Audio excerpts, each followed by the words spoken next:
Happy Mario Day weekend! There's lots of Mario games to play. You have your 2D classics, your 3D adventures. There's just so many to tackle and we get it. You're busy, we're busy, there's just no time. As the backlog seems to extend into parallel dimensions, we're here to help you get back into the swing of things by giving our official Nintendo seal of quality on some of the best Mario games you should be playing for Mario Day, or revisiting. In this video, we're tackling the 2D Mario games and hopefully we can steer you in the right direction to start your Mario journey. And we're starting from the beginning with Mario Bros. Now this game is a fantastically fun arcade title, but an arcade title nonetheless, so the depth is a bit limited. You play as Mario or Luigi on a single screen and have to knock enemies from the bottom and then kick them into the sewerage system. Because of the nature of this one, we can't recommend starting here, but it is worth checking out along your 2D Mario journey. Then there's Super Mario Bros. The NES original, released in 1985, was nothing short of revolutionary with its scrolling screens, different levels, power-ups, enemies, the whole shebang. That said, it is a little basic in comparison to the rest of the games, so while it is a legendary title and certainly a classic, for us, there are better starting points. And the same goes for Super Mario Bros. The Lost Levels. This was Super Mario Bros. 2 in Japan, and it's basically like the original, but about 10 times harder, so it's definitely not where you want to start. Super Mario Bros. 2 is a fantastic game, and that's not just because of the memes. However, we would be hard-pressed to recommend it as a starting point for people looking to get into Mario. It has that core Mario gameplay and soul, but it's pretty different with that throwing of vegetation and heart point system. Maybe after playing a few Mario games, it would serve better as a chaser as opposed to a starting point. Then there's Super Mario Bros. 3, which is regarded as one of the best games in the series, and this is our first choice that we can recommend for a starting point. It has everything you need in a Mario game, tons of levels, variety of power-ups, and different boss fights. Adding to the mix, you have bonus houses and card flippings as side options, designed to add a bit of a break to the hectic action.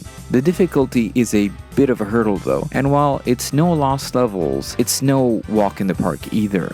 After that, we get the first Super Mario game on a 16-bit console, Super Mario World. Where Super Mario 3 went bombastic and added so much on top of the established Mario formula, Super Mario World scaled it back a bit in some ways.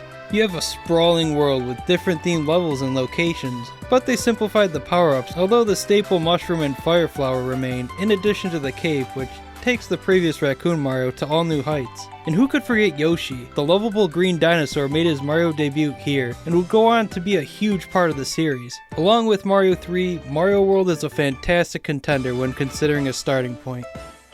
We'd be remiss to skip ahead without mentioning the Game Boy games, because there's a few of them. Mario Land 1 and 2 are fantastic games, but Mario Land 2 would be a better choice between the two. Mario Land 1's certainly a unique title, and it's pretty simple too. Mario Land 2, however, is something more akin to a normal Mario game. Almost like a mini version of Mario World, but in a totally different world. If you want Mario with a bit of wacky sauce, look no further. Then we get to the new Super Mario Bros. Series. The original games on the DS revived the classic 2D Mario style, and while it's great for its simplicity and solid gameplay, it's definitely been outdone by later iterations.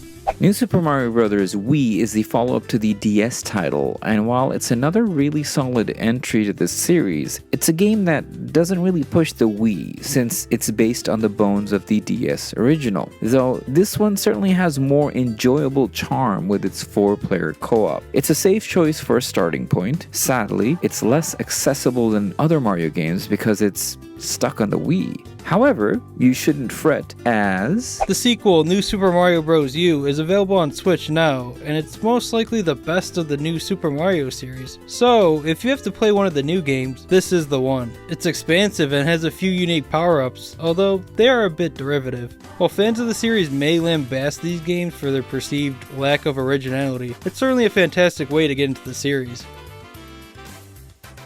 And then there's the newest game in the series, Super Mario Bros. Wonder. And this game is absolutely fantastic. It's reinvented the 2D Mario games and we wholeheartedly recommend it. But this is another game that we feel might be a bit more enjoyable if you have one or two earlier entries under your belt first. So at the end of the day, we've got a lot of fantastic games in this list, but where do we recommend you start your 2D Mario journey? Well, that would have to be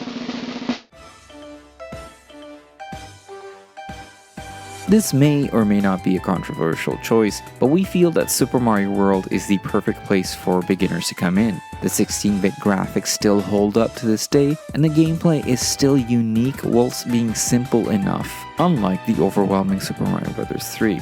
It's a Mario game as you remember him, regardless if you've ever played a Mario game or not. It does almost everything the other 2D games do, but in a more concise manner. The art style really pops, and it feels like a true finale to the old 2D sprite work of Mario games. It's a sweet spot to catch up on why Mario was, is, and always will be the king of 2D platform games. But what do you all think though? Is Mario World a good choice to start with? Let us know in the comments below, and we'll see you in the next Power Star Japan video. Take care.